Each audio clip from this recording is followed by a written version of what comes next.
Maybe nobody saw this coming, but we've already touched a little on what's happening with the water over there in Iran. It's just that things are maybe much worse than what was originally thought, right? At first, it seemed like they were suggesting it might be sabotage or something else. No. This is an issue that goes way beyond that. The current drought is the worst in a century. Compared to 100 years ago, the population is much larger now. They are experiencing an internal crisis, and on top of that, with record heat. Yesterday, temperatures reached 52 degrees, without water in a city that I don't know if it's 20 or 30 million inhabitants. I mean, a significant number. That's just in Tehran, but other provinces are also without water. The authorities don't like to acknowledge what's happening. Yet another problem, right? They don't like to talk about it. What happens when you don't have water? What happens in Mexico City when there have been droughts? It starts to sink, right? Well, Iran is also sinking. Oh, really? Iran too? It has major sinkings. It's a city that's sinking, Tehran, basically, right? The aquifers are completely dry because they've exhausted all the water in hopes of rain, leaving them without any water. They say that the end of the Ayatollahs might not be a war, but a crisis. A crisis to such an extent, like what's happening right now, that it leads them to change. However, a potentially negative shift is visible in the current political landscape. Everyone knows that this is the end of the main Ayatollah, the supreme leader, because of his age, because he's someone who's already isolated, who hardly ever comes out to speak. He appears more Araghchi, the Minister of Foreign Affairs. In any case, you have a president who's more of a peacemaker, who's actually opposed to the supreme leader himself. Although he claims to be loyal to him, it's also known that he's from the opposing party. All conditions are set, with obvious pressure from Israel and the United States, so that things come down, but also so that the nuclear program is set aside, which is something they don't want to do. So there are too many conditions for this drought to maybe become the key moment for that. Look, if we see the before and after, let's say, of the water, look, this is how the water normally is under normal conditions, and this is how it has been in recent weeks. I don't know if you can see it, but this water, they say, reaches a point, a little less than this, and you can't even drink it anymore. I mean, you can't... Because it stagnates. You can't use it, that's the limit. Right now it's like this, a little less than this, and you can't use it anymore because it stagnates, because the chemistry changes. No, I don't know if it's... Those are like... The sediment at the bottom of the trash. Exactly. There are like several conditions there. But the point is that the problem is, well, serious. Let's get into the details of this topic. The reservoir or reservoirs of Tehran have reached the lowest levels in the last century, according to an international study based not only on what they have published, but also on, for example, the Sentinel program, which has been showing these images, which show, well, yes, the before and after is really dramatic. Look, here is another reservoir. Let's see if we can show it. Notice this is how it was and now how it is.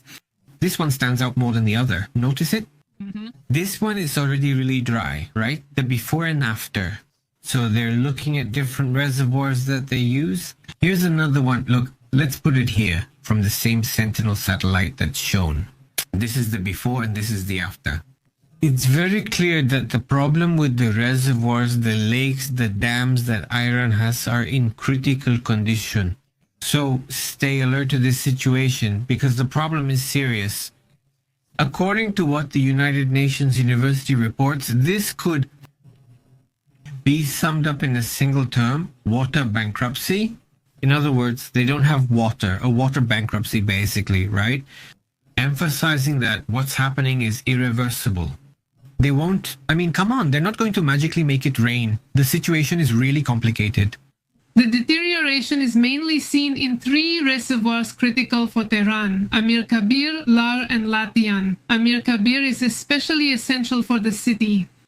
The province of Albornoz, for example, is only operating at 6% of its usable capacity compared to its total capacity, which is 200 million cubic meters. Iran is currently experiencing an incredible heat wave, as Pepe mentioned, has been emptying these reservoirs. And the authorities have been adopting these frequent cut-off measures, not just water, but also electricity. Just imagine with that heat and also the temporary closure of offices on critical days. Well, there have been very strong protests. Yeah, well, those closures are because they made up holidays, you know.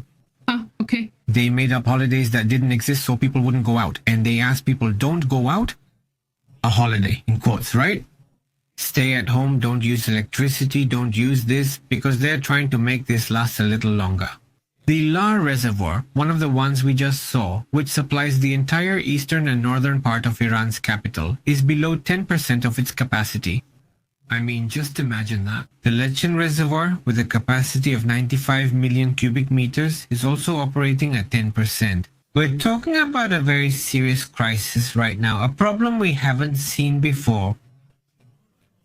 No, we hadn't seen this before. I had heard about water cuts since last year. No, that problem is much bigger than we thought. Exactly. And well, Tehran currently gets between 60 and 70% of its water from these three reservoirs. And well, since all three are, well, terribly dry, it really is a systemic threat. And well, what the experts say is that Tehran can't keep expanding indefinitely. The lack of urban planning is criticized. Of course. This happens everywhere, including in Mexico, such as in Playa del Carmen and Monterrey. These places grow so much that it becomes an issue. Yes, in Mexico. And I think everyone, everywhere. And it's very difficult to control the amount of water that's needed. A politician may propose improving one area while neglecting another. And well, there are just too many problems. As Sarene states, future wars will be fought over water. This seems to be approaching soon, doesn't it?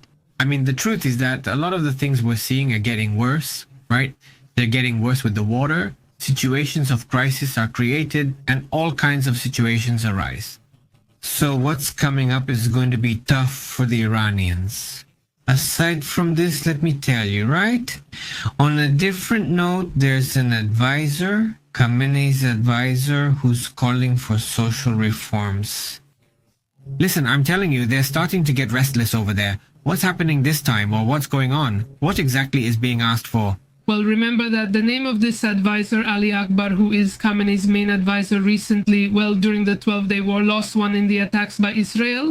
By the way, and he made a statement that was surprising because there's a very tense situation in the country, and he has suggested restrictive social and political reforms, in other words, to tone things down, to reform them. In other words, not to be so strict. Not to be so strict because they're seeing that, well, it's generating a lot of tension So people get upset. Among the population. Her comment is as follows. She says, outdated methods will no longer be effective for post-war society.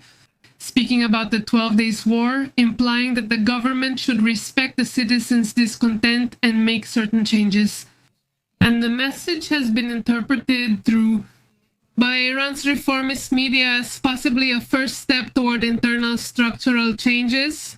Something that, well, is not openly accepted by, for example, the supreme leader. Exactly. Well, politicians are getting a little out of his control, even those close to him, right? He's not the first one to show signs of change.